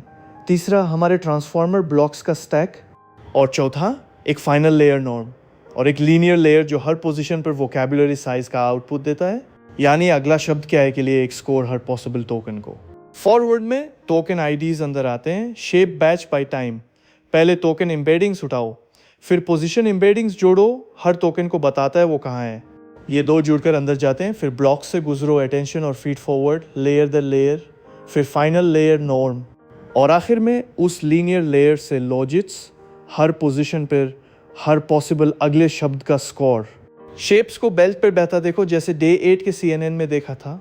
Input batch by time, token IDs, embeddings के बाद बैच टाइम और चैनल्स की गहराई, ब्लॉक्स के बाद सेम शेप फिर अब कॉन्टेक्स्ट से भरा, और फाइनल लेयर के बाद बैच टाइम वोकैबुलरी, हर पोजीशन पर पूरी डिक्शनरी पर एक प्रोबेबिलिटी डिस्ट्रीब्यूशन, और पैरामीटर्स गिनो, एक छोटा मिनी जीपीटी, कुछ लेयर्स, छोटी डायमेंशन, शायद कुछ लाख या कुछ मिलियन पैरामीटर्स आपके लैपटॉप पे चल जाएगा। वही आर्किटेक्चर, बस डिमेंशन और लेयर्स बढ़ाओ, डेटा बढ़ाओ, और यही जीपीटी बन जाता है 100 अरब पैरामीटर्स के साथ। आर्किटेक्चर वही, सिर्फ पैमाना अलग। और ध्यान दो, हमने एक भी चीज़ हाथ से डिराइव नहीं की, न कोई ग्रेडियंट न कोई बैकवर्ड, सिर्फ फॉरवर्ड लिखा, गैस बनाओ और ऑटोग्रेड बाकी सब संभाल लेगा। तो मॉडल तैयार है, फिर अभी वो बेवकूफ़ है, रैंडम वेट्स, उसे कुछ सिखाना पड़ेगा। अब सवाल, इसे ट्रेन किस चीज़ पे करें? एक सरप्राइजिंगली सिंपल ऑब्जेक्टिव जो पूरे इंटरनेट को एक टीचर बना देता है। चलो देखते हैं। Next token prediction. तो मॉडल तैयार है, फिर अभी बेवकूफ़ है, उसे ट्रेन किस चीज़ पर करें? इसका जवाब एक सरप्राइजिंगली सिंपल ऑब्जेक्टिव है, नेक्स्ट टोकन प्रिडिक्शन। और यही सबसे गहरी बात है मॉडर्न एआई में। आइडिया, मॉडल को टेक्स्ट का एक टुकड़ा दो और उससे कहो अगला शब्द बताओ, बस। The cat sat on the, model को प्रिडिक्ट करना है मैट। और यहाँ मैजिक ये है, इसके लिए किसी इंसान ने लेबल्स नहीं बनाए, टेक्स्ट खुद अपना आंसर है, अगला शब्द वही लेबल। इसे कहते हैं सेल्फ सुपरवाइज लर्निंग। पूरा इंटरनेट बिना किसी लेबलिंग के एक टीचर बन जाता है। कोड में हम एक टेक्स्ट सीक्वेंस लेते हैं, इनपुट है पहले n शब्द, टारगेट है वही सीक्वेंस एक शब्द आगे शिफ्ट की हुई, यानी हर पोजीशन पर मॉडल को अगला शब्द प्रिडिक्ट करना है। और कॉजल मास्किंग जो हमने बनाया, ये गारंटी करता है कि मॉडल चीटिंग नहीं कर सकता, वो अगला शब्द पहले से नहीं देख सकता। और लॉस क्रॉस एंट्रोपी, मॉडल हर पोजीशन पर वोकैबुलरी पर एक डिस्ट्रीब्यूशन देता है। क्रॉस एंट्रोपी नापता है सही अगले शब्द को मॉडल ने कितनी प्रोबेबिलिटी दी, ज़्यादा दी कम लॉस, कम दी ज़्यादा लॉस। और फिर वही 5 लाइंस जो डे 8 से हमारी दोस्त हैं, prediction, loss, zero grad, backward step. बिल्कुल वही ट्रेनिंग लूप, सिर्फ मॉडल बड़ा, डेटा बहुत बड़ा। सोचो ये कितना गहरा है। अगले शब्द को सही प्रिडिक्ट करने के लिए मॉडल को बहुत कुछ सीखना पड़ता है, ग्रामर, फैक्ट्स, रीजनिंग, दुनिया का ज्ञान। The capital of Francis predict करने के लिए उसे फ्रांस की राजधानी जानी होगी। एक सिंपल ऑब्जेक्टिव, अगला शब्द अरबों वाक्यों पर मॉडल को सब कुछ सिखा देता है, लैंग्वेज, नॉलेज, लॉजिक, सब इसे गेम से। यही है प्री ट्रेनिंग का दिल, एक self supervise objective, internet scale data पर। और जब ये छोटा मिनी जीपीटी चलेगा, थोड़ी देर ट्रेनिंग के बाद वो टूटा फूटा पर पहचानने योग्य टेक्स्ट लिखने लगेगा, वही मॉडल 1000 गुना बड़ा जीपीटी बन जाता है। पे यहाँ 1000 गुना बड़ा, यही असली इंजीनियरिंग चुनौती है। चलो अब उस दुनिया में उतरते हैं जहाँ एक मॉडल इतना बड़ा हो जाता है कि एक मशीन पर फिट ही नहीं होता। तो अब वो दूसरा हाफ, असली फाउंडेशनल मॉडल्स, हमारा मिनी जीपीटी लैपटॉप पे चल गया। पर जीपीटी स्केल मॉडल, कई 100 अरब पैरामीटर्स, वो एक जीपीयू पर फिट ही नहीं होता। चलो समझते हैं क्यों। क्योंकि यही सारी डिस्ट्रीब्यूटेड ट्रेनिंग इंजीनियरिंग की जड़ है। पहले मेमोरी का हिसाब, 100 अरब पैरामीटर्स, हर पैरामीटर ट्रेनिंग के दौरान सिर्फ अपनी वैल्यू नहीं रखता, उसके साथ उसका ग्रेडियंट। और ऑप्टिमाइजर स्टेट, एडम याद है, वो हर पैरामीटर के लिए 2 और चीज़ें रखता है, एम और वी। तो एक पैरामीटर के लिए लगभग 4 चीज़ें मेमोरी में जोड़ो तो 100 अरब पैरामीटर्स, 4 गुना, और मिक्स प्रिसीजन के बावजूद ये सैकड़ों गीगाबाइट्स हो जाता है सिर्फ मॉडल के लिए। और एक टॉप जीपीयू के पास मे बी 80 गीगाबाइट्स मेमोरी है, यानी एक 100 अरब वाला मॉडल एक जीपीयू पर रखा ही नहीं जा सकता, चाहे कंप्यूट छोड़ो, वो मेमोरी में ही नहीं आता। दूसरी problem, compute, internet scale data, कई ट्रिलियन टोकन्स, हर टोकन पर फॉरवर्ड और बैकवर्ड, एक जीपीयू पर ये ट्रेनिंग साल नहीं सदियों लेती, प्रैक्टिकली असंभव। हमें सिर्फ मेमोरी नहीं बांटनी, काम भी बांटना है हज़ारों जीपीयूज़ में एक साथ।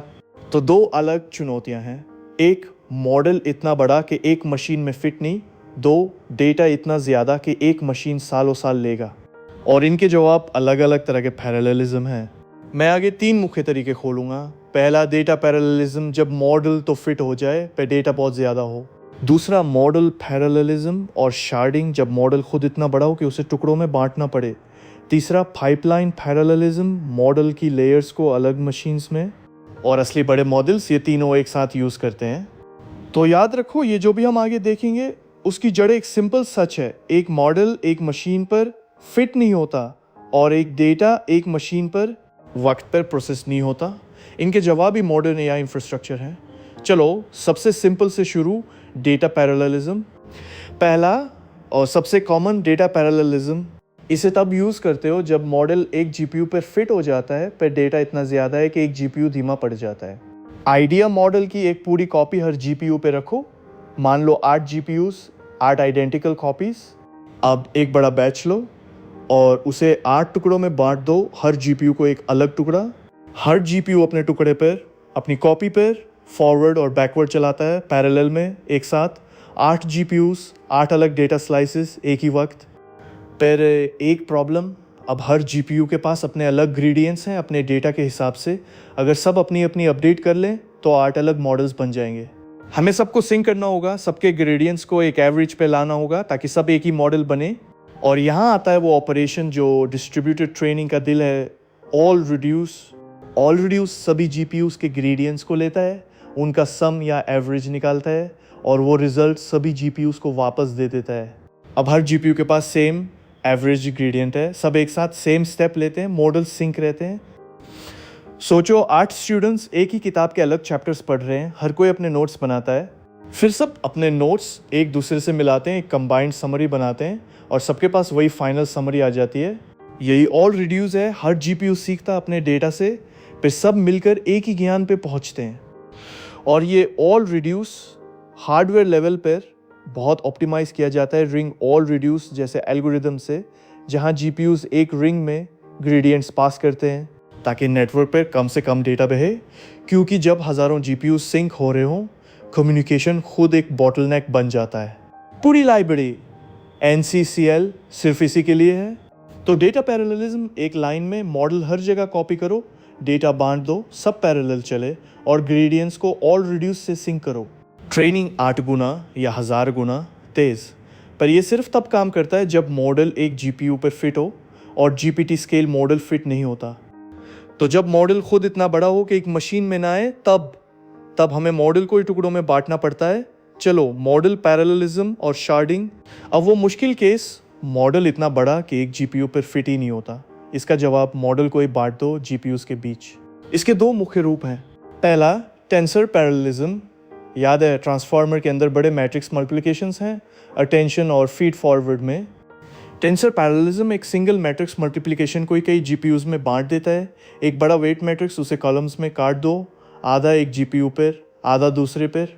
हर जीपीयू अपने आधे से अपना हिस्सा कंप्यूट करता है और फिर रिजल्ट्स जोड़ दिए जाते हैं, एक ही लेयर 2 मशीन्स पर फैला हुआ। दूसरा और ज़्यादा एलिगेंट शार्डिंग जैसा ज़ीरो में होता है। याद है, हर पैरामीटर के साथ उसका ग्रेडियंट और ऑप्टिमाइजर स्टेट होती है जो मेमोरी खा जाती है। ज़ीरो कहता है ये सब हर जीपीयू पे डुप्लीकेट मत करो, बांट दो। जीपीयू एक ऑप्टिमाइजर स्टेट का पहला हिस्सा रखे, जीपीयू 2 दूसरा, और आगे। जब किसी हिस्से की ज़रूरत हो उसे उस वक्त मांग लो, यानी मेमोरी का बोझ सारे जीपीयूज़ में बढ़ जाता है। ज़ीरो के 3 स्टेजेस हैं, पहले ऑप्टिमाइजर स्टेट बांटो, फिर ग्रेडियंट्स, फिर पैरामीटर्स खुद। हर स्टेज और मेमोरी बचाता है, थोड़ा और कम्युनिकेशन के बदले। इसी तरह कई 100 अरब वाला मॉडल छोटे जीपीयूज़ के ग्रुप पर जाता है, क्योंकि कोई एक जीपीयू पूरा मॉडल नहीं रखता, सब मिलकर रखते हैं।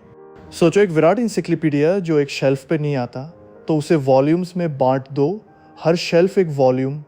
जब किसी वॉल्यूम की ज़रूरत हो वहाँ से ले लो। पूरी इंसाइक्लोपीडिया मौजूद है, बस फैली हुई, एक जगह नहीं। यही शार्डिंग है। पर इसमें एक कीमत है, कम्युनिकेशन। जब मॉडल टुकड़ों में बटा हो, जीपीयूज़ को लगातार एक दूसरे से बात करनी पड़ती है, अपने हिस्से बेचते लेते। और जीपीयूज़ के बीच का कनेक्शन NVLink, InfiniBand बहुत फास्ट होना चाहिए, वरना ये कम्युनिकेशन खुद ट्रेनिंग को धीमा कर देता है। इसीलिए ये सुपर कंप्यूटर्स होते हैं, जीपीयूज़ एक दूसरे से ब्लेजिंग फास्ट लिंक से जुड़े। तो डेटा पैरेललिज्म डेटा बांटा, मॉडल पैरेललिज्म और शार्डिंग मॉडल बांटा। फिर एक और तरीका है जो मॉडल की पूरी डेप्थ, उसकी लेयर्स को मशीन्स के बीच बांटता है। इसे कहते हैं पाइपलाइन पैरेललिज्म, और यही मल्टी नोड की असली तस्वीर बनती है। चलो तीसरा तरीका पाइपलाइन पैरेललिज्म। डेटा पैरेललिज्म ने डेटा बांटा, टेंसर पैरेललिज्म ने एक लेयर को बांटा। पाइपलाइन पैरेललिज्म मॉडल की पूरी डिप्स उसकी लेयर्स को मशीन्स के बीच बांटता है। सोचो मॉडल की 26 लेयर्स पाइपलाइन पैरेललिज्म कहता है। पहली 6 लेयर्स GPU 1 पर, अगली 6 GPU 2 पर, और आगे एक असेंबली लाइन जैसा डेटा पहले GPU से गुजरता है, फिर उसका आउटपुट दूसरे GPU को, फिर तीसरे को। हर GPU मॉडल का एक स्टेज चलाता है। पर एक प्रॉब्लम, जब GPU 1 काम कर रहा हो, GPU 2, 3, 4 खाली बैठे इंतज़ार करते हैं। इसे कहते हैं पाइपलाइन बबल, बेकार वक्त। इसका हल, बैच को छोटे माइक्रो बैचेस में तोड़ो और उन्हें पाइपलाइन में पीछे पीछे भेजो। जब GPU 2 पहले माइक्रो बैच पर काम करे, GPU 1 दूसरे माइक्रो बैच पर लग जाए, असेंबली लाइन भर जाती है, सब GPUs विस। और असली बड़े मॉडल्स ये तीनों एक साथ यूज़ करते हैं। इसे 3D पैरेललिज्म कहते हैं। डेटा पैरेललिज्म बाहर, ताकि ज़्यादा डेटा प्रोसेस हो। पाइपलाइन पैरेललिज्म लेयर्स के अक्रॉस, और टेंसर पैरेललिज्म हर लेयर के अंदर। तीनों डिमेंशंस एक साथ, इसीलिए 3D। और ये सब एक मशीन में नहीं होता, मल्टी नोड। एक नोड मान लो 8 GPUs, एक सर्वर में तेज़ NVLink से जुड़े, फिर ऐसे सैकड़ों नोड्स एक दूसरे से InfiniBand से जुड़े, एक data centre scale super computer. हज़ारों GPUs एक साथ एक ही मॉडल पर काम करते हुए।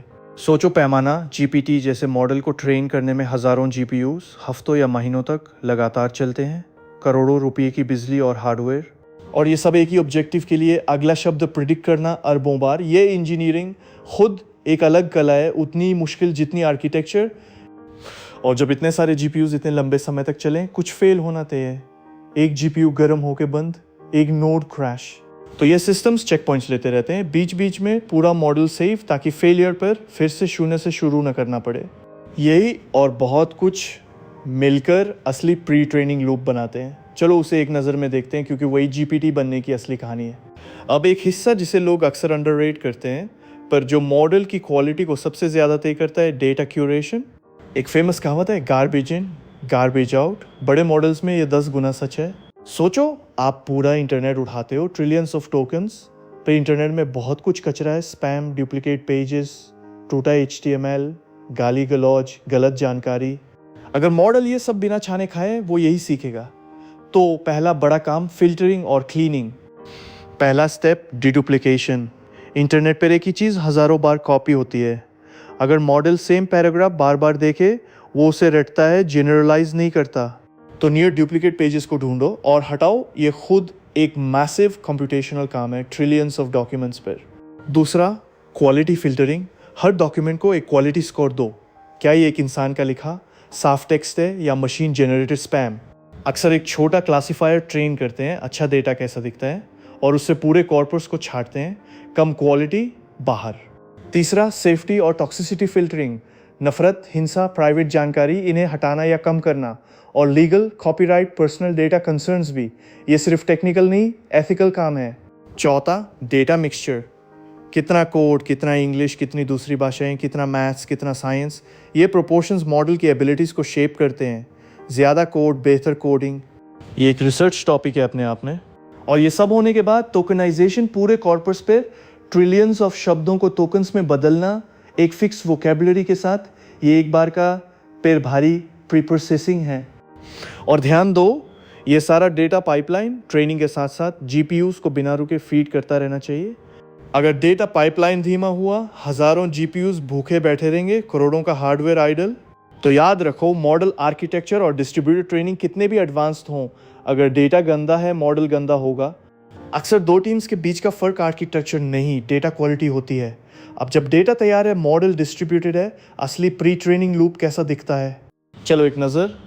तो असली प्री ट्रेनिंग लूप दिल से वही 5 लाइंस हैं जो डे 8 से हमारे दोस्त हैं। Prediction, loss, zero grad, backward step. फिर इस पैमाने पर उसके आसपास बहुत सी इंजीनियरिंग लग जाती है। चलो वो लेयर्स देखते हैं। पहला, mix precision. Full 32 bit numbers की जगह ज़्यादातर कंप्यूटेशन 16 बिट में होता है, बी फ्लोट 16। ये मेमोरी आधी कर देता है और कंप्यूट तेज़ मॉडर्न GPUs पर। एक छोटी सी लॉ स्केलिंग ट्रिक से नंबर्स को स्टेबल रखा जाता है। बड़े मॉडल्स इसके बिना प्रैक्टिकल ही नहीं। दूसरा, learning rate schedule with warm up. याद है डे 8 शुरू में लर्निंग रेट को धीरे धीरे बढ़ाओ ताकि शुरुआती अनस्टेबल ग्रेडियंट्स मॉडल को उड़ा न दें। फिर कोसाइन से धीरे घटाओ, बड़े मॉडल्स में ये लाजमी है। तीसरा, ग्रेडियंट एक्यूमुलेशन। याद है कभी बैच इतना बड़ा चाहिए कि मेमोरी में ना आए, तो कई छोटे बैचेस पर बैकवर्ड चलाओ, ग्रेडियंट्स जोड़ते जाओ और फिर एक स्टेप लो जिसे डिस्ट्रीब्यूटेड सेटअप के साथ जोड़ो, हर जीपीयू एक्यूमुलेट करे, फिर ऑल रिड्यूस और effective batch millions of tokens का हो जाता है। चौथा, ग्रेडियंट क्लिपिंग। बड़े मॉडल्स में कभी कभी एक लॉस स्पाइक ग्रेडियंट्स को उड़ा देता है। क्लिपिंग उन्हें एक मैक्स वैल्यू पर काट देता है ताकि एक बुरा बैच पूरी ट्रेनिंग न तोड़े। पांचवा और सबसे इंपॉर्टेंट, प्रैक्टिकली चेक पॉइंटिंग। हर कुछ 1000 स्टेप्स पर पूरा मॉडल, ऑप्टिमाइजर स्टेट सब डिस्क पर सेव, क्योंकि हफ्तों की ट्रेनिंग में हार्डवेयर फेल होगा तय। चेक पॉइंट से फेलियर पर, आखिरी सेव से रिज्यूम न के शून्य से, और इन सब के ऊपर monitoring, loss curves, gradient norms, learning rate, throughput सब लगातार देखे जाते हैं। एक टीम स्क्रीन्स के सामने हफ्तों तक ट्रेनिंग की नब्ज नापती है। लॉस का डाइवर्ज होना, एक स्पाइक तुरंत पकड़ना पड़ता है, वरना कोरोना का कंप्यूट बर्बाद। तो सोचो कोर लूप वही 5 लाइंस, फिर उसके चारों ओर mix precision, warm up schedules, gradient accumulation, clipping, check pointing, distributed sync, monitoring. यही वो इंजीनियरिंग है जो एक रिसर्च आइडिया को जीपीटी बनाती है। आर्किटेक्चर चैप्टर 2 का, ग्रेडियंट इंजन डे 8 का और ये पूरी मशीनरी सब मिलकर एक फाउंडेशनल मॉडल। और जब ये सब चलता है इतने पैमाने पर, कुछ जादुई होने लगता है। चलो अंत में उस जादू की बात। और अब वो जादू, जब ये सब इतने पैमाने पे चलता है, कुछ ऐसा होता है जिसे कोई पूरी तरह प्रिडिक्ट नहीं कर पाया। Emergent abilities. छोटे मॉडल का ऑब्जेक्टिव सिंपल था, अगला शब्द प्रिडिक्ट करो, और आप सोचते हो बस वो अगला शब्द अच्छे से प्रिडिक्ट करेगा। तो जब मॉडल बहुत बड़ा होता है, बहुत डेटा पर, वो ऐसी चीज़ें करने लगता है जो हमने कभी एक्सप्लिसिटली नहीं सिखाई। वो ट्रांसलेट कर लेता है, कोड लिख लेता है, रीजनिंग स्टेप्स फॉलो कर लेता है, सवालों के जवाब दे देता है, सब सिर्फ अगला शब्द के गेम से। क्यों? क्योंकि अगले शब्द को सच में अच्छे से प्रिडिक्ट करने के लिए मॉडल को दुनिया का एक इंटरनल मॉडल बनाना पड़ता है। Facts, logic, cause and effect, भाषा के पैटर्न्स। एक सिंपल ऑब्जेक्टिव विराट पैमाने पर गहरी कैपेबिलिटीज़ को जम दे देता है, और कुछ एबिलिटीज़ तो अचानक एक सर्टेन स्केल पर ऑन हो जाती हैं, पहले नहीं थी फिर अचानक आ गई। और यही है फाउंडेशनल मॉडल का मतलब, एक ऐसा मॉडल जिसे एक जनरल ऑब्जेक्टिव पर, विराट डेटा पर ट्रेन किया गया, जो अब एक नींव है जिस पर बहुत सी चीज़ें बनाई जा सकती हैं। एक ही प्री ट्रेन मॉडल, उसे फाइन ट्यून करो एक छोटे डेटा सेट पर, और वो एक स्पेशलिस्ट बन जाता है। लीगल, मेडिकल, कोडिंग, नींव एक, ऊपर अनेक इमारतें। और प्री ट्रेनिंग के बाद और स्टेप्स आते हैं इंस्ट्रक्शन ट्यूनिंग, ताकि मॉडल इंस्ट्रक्शंस फॉलो करे, और अलाइनमेंट, RLHF जैसे तरीके, ताकि वो हेल्पफुल और सेफ हो। ये असिस्टेंट बनाते हैं जैसे मैं, पर उन सब की नींव वही है, एक Virat, next token, self supervise pre training. तो सोचो हम कितनी दूर आगे डे 1 के एक न्यूरॉन से आज जीपीटी जैसे फाउंडेशनल मॉडल्स तक। और असली बात, कोई नया जादू नहीं, वही फंक्शन, ग्रेडियंट ऑप्टिमाइजर, वही अटेंशन, वही 5 लाइंस, बस पैमाना, डेटा और इंजीनियरिंग एक ऐसे लेवल पर जो इंट्यूशन को चुनौती देता है। पर याद रखो, ये मॉडल्स पावरफुल हैं, परफेक्ट नहीं। वो कॉन्फिडेंटली गलत हो सकते हैं, हेलुसिनेट, वो अपने डेटा के बायसेस सीखते हैं, वो समझने से ज़्यादा पैटर्न मैचिंग है। एक अच्छा इंजीनियर इनकी ताकत और इनकी सीमाएं दोनों जानता है। चलो चैप्टर और पूरे डे 9 को समेट कर बंद करते हैं।